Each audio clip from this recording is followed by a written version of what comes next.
It's all about power. That's it. That's it. But we're not organizing for power. We're dancing around it. We pray about it. We sing about it. Some of us even read about it. The rest of us speak about it. Whoa, nobody's organizing for power. This is our challenge. That's right. That's beloved Africans. This is our challenge. That's right. To begin to organize for power wherever we are. And a lot of times, you know, some of us are very uncomfortable about some things. Like, you know, me talking of Obama. They just gave imperialism a blackface. That's all they did. They changed the color of imperialism. You know, if you're a painter, you're an artist, you can sketch. You can sketch in red, blue, green, purple, whatever color. So they just sketched it in black. And we bought the dummy. And we're so happy. Yeah. Got a black man in the White House. Woo! That's an excellent, you know, visual. It is. Black man in the White House. Yeah. I hear people say, now I told my son he can aspire to be whatever he wants. Yeah. If your son is going to be the emperor of an empire that will murder me and my sons, your son is my enemy. Yeah, that's right. And the enemy of my people. If we're not bringing up our sons to be great Africans, to be people who will raise our race, raise us up as a people, elevate us, take us to the next level, then may you have no sons.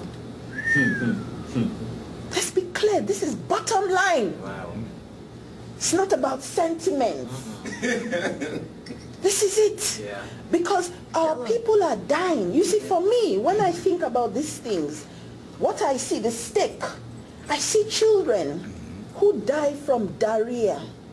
Little, tiny things that you shouldn't die, you know, who die from stomach ache. Women die at childbirth, die for the most, the pettiest of diseases.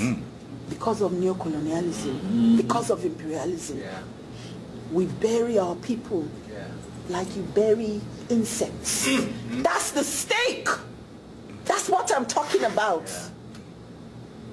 And you know, Africans on both sides of the Atlantic, or let me even say on all sides of the Atlantic, we're going to have to realize this. Because some of us, especially Africans who live in the so-called developed parts of the world, have developed a certain level of comfort that they want to keep at the expense of the rest of the race. Oh, yes. And they do this by being on the side of imperialism. This is a painful discussion. Needs to be had. It's about class now.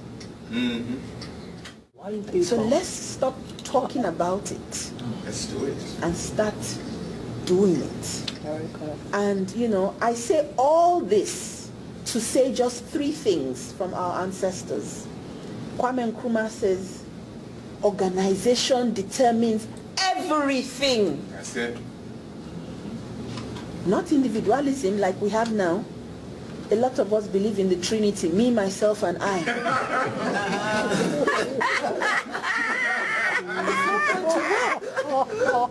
That Trinity does not work.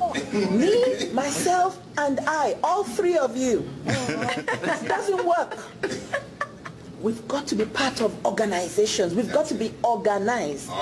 The other ancestor I want to close with, I said there are three, Nkrumah was the first, was Mbuya Nehanda from Zimbabwe. She was the chief priestess who used to mobilize the people for the Chimurenga. The Chimurenga was their war of liberation.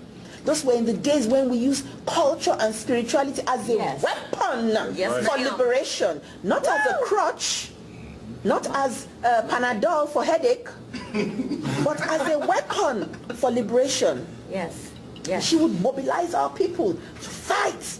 And that's how they won their first war of liberation. Mbuya Nehanda. You know what the British did to her? They skinned her, you know, like you skin an animal before, you know, skinned her.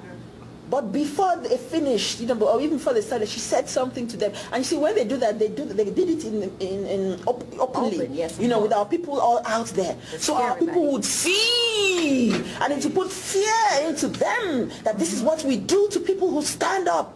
That's right. So she said to the people, and she told the British, this civilized, human rights loving British, skinned her like an animal. Yeah. She told them, she said, my bones shall rise again. She told them, my bones shall rise again. Her bones will only rise through you and I. Come on now. That is the only way her bones will rise. Through us. And that's what she meant. My bones shall rise again. And finally, the eternal words of Marcus Garvey. And there are many of our great ancestors who've left us this powerful legacy for us to utilize, not just to talk about. That's it. It says, rise up, you mighty race. For you can accomplish whatever you will. Rise up, you mighty race. For you can accomplish what you will. Thank you so much for your time.